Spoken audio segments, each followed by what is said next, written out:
Okay, I do a little introduction about iArt. So yeah, as I already said, we are in Münchenstein, and we are an interdisciplinary team of about 60 people in the field of using the digital media to integrate them into the physical world. So this is where we are active in. We call it media architectures. So it's like an integration of digital media into the physical space. And we are around since almost more than 20 years, 23 years. And yeah, there's a long history in using digital media in the space. And he's one of our youngsters. And that's why we were showing up together, because now there's a generation change already, I would say. And that's also what we want to show you today. Maybe not. Give it one more try, otherwise we go just with the slides. That's also, we have some slides, very traditional, PowerPoint if needed. Yes, and yeah, there's a lot of options now using digital media. As you can see, he's wearing a goggle, which is not working currently, but it's for sure a new paradigm that we are using devices, wearable devices. And there's also, as Thomas already was mentioning, there's a long history in using these devices and playing around with these devices. And in some cases, I think this is also something we really will see in the near future, using these devices. And one of these applications, how it can be used, we would like to show you today. Let's see. Yes, it's a pity, but let's use the PowerPoint instead.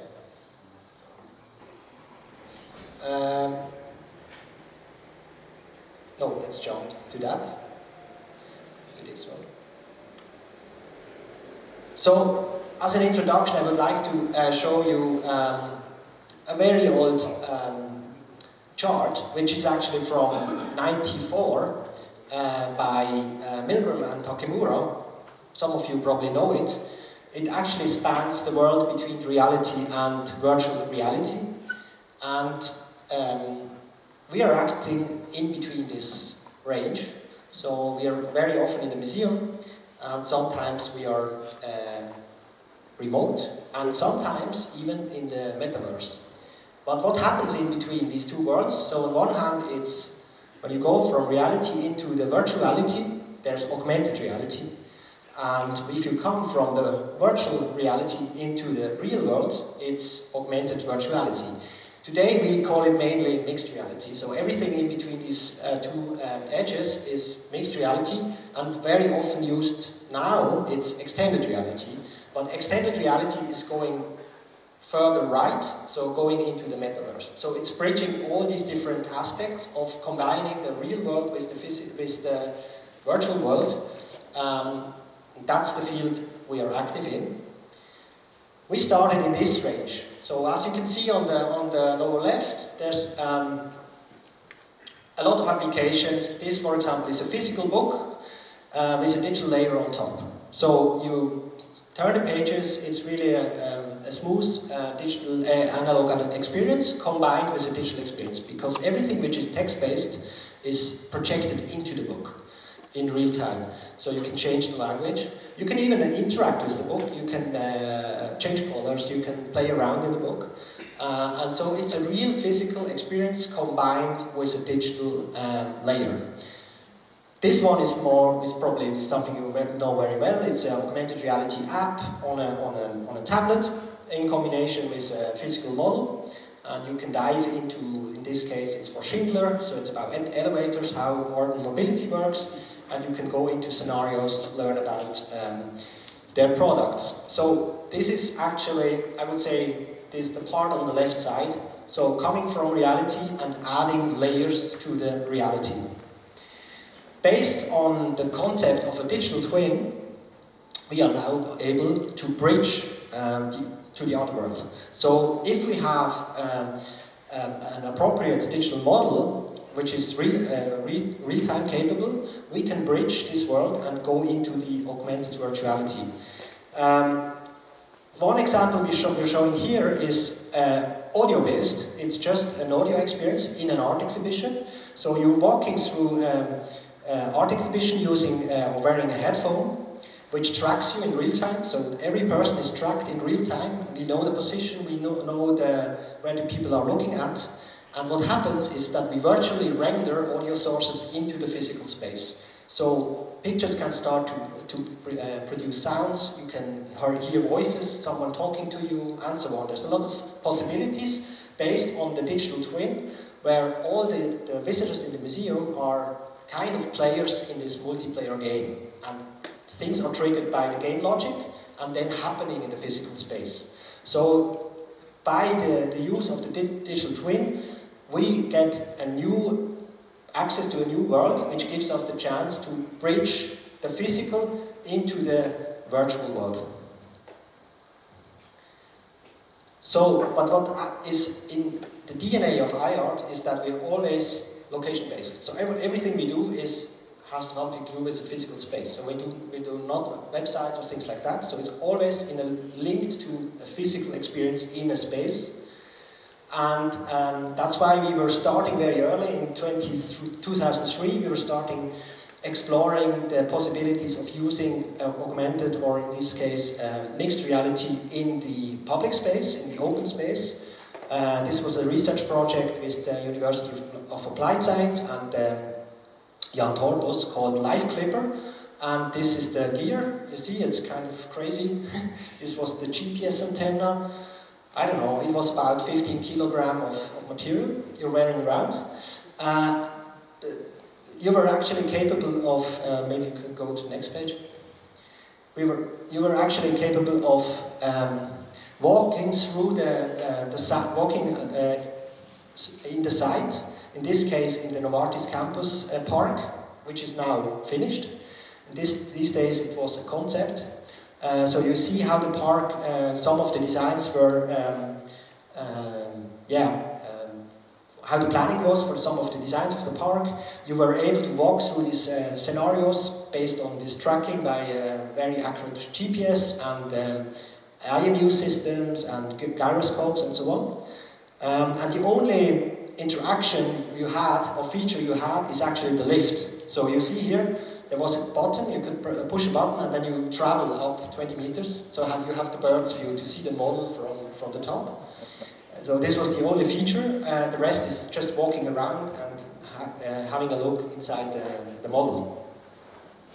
There was also a sun simulation, that's where there's written sun. So there was the capability of simulating the sun. This was a feature we built in for Mr. Vasella, who was the CEO and chairman of Novartis, and he wants to know, if they build this park, is there any shadow in my office? So we had to build in a simulation of the sun over here, so that he can check if there is any shadow in his office. So yeah, that's really a long time ago, and now it's your turn, Andreas. Yes, and on a personal note, when Live Clipper started, I was 5 years old. Now I'm 25, and 20 years later I had the opportunity to develop with the team at iArt the AIRE to Share demo. It's still a demo, and it's the idea of a smart city explorer. Maybe as reference here, all that stuff that you've seen for the Live Clipper with the GPS, the IMU, is now inside this mostly working glasses. Sometimes it doesn't work, like today. Yes, the AIRE to Share Explorer is a concept where you can explore an area, like the Freilagerplatz in front of our office, and see what the plans are going to look like in the future. Main point is, or main attraction maybe, is Feli. Schau mal, hier sind ein paar Wohnhäuser, die ich erfunden habe. Die 3 Türme in der Ferne, das sind die 3 Spitz-Nordtürme von Herzog und dem Raum. So, Feli is this blue sphere, not walking, more flying around on this place and guiding you through the experience. Here on the left you see a first-person view from the experience. this is actually an implementation of an apartment. So you could choose your way of living, and depending on the things you choose, the size of the apartment was accordingly adjusted. So then you could walk into the apartment matching your life circumstances, and you were able to see how the scale is and move around the objects. On the right there is the possibility to change what is happening in the first floor. We learned that that is something important in development of new spaces, and it was able to switch between a yoga studio, a cafe or a library. Next slides are some really jittery but still interesting screencasts from an iPad. We experienced, or we found the possibility to film directly through the iPad with the Oculus Quest Pro.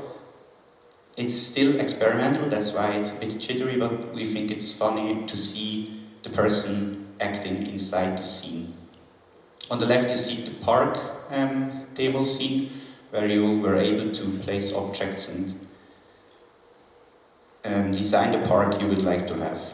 So I would like to have a swing there, so I place it. For a short comparison between the two projects in the 20 years, on the left side we have the Live Clipper 2 and AIRE to Share, which is from last winter. Time to market was 3 months for AIRE to Share, and Live Clipper took more than 1.5 years.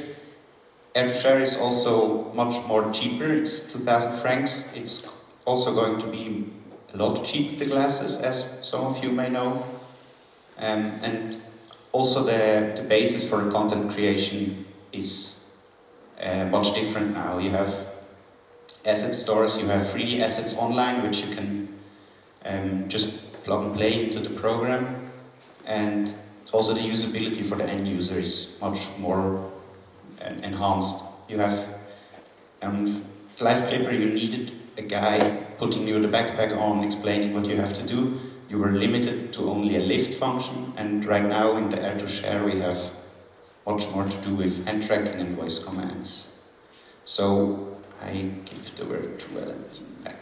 So our last slide is actually this chart. It's just to show what we think is now happening. There are two big, or two things I need to mention in this graph. So first of all, costs are really dropping based on the release of Oculus Quest as a mass product. So the costs are really going down, and at the same time we have AI coming in. So AI is not only relevant for content production; it's very relevant for the sensor and the interaction. So interaction is, gesture interaction, voice control, everything is based on AI. So AI is now pushing the solution dramatically, and we think that that's now the moment to really roll out these technologies in these applications, because it's affordable and it's convenient and intuitive based on these two aspects. So yeah, that's our presentation. Whoops, the graph.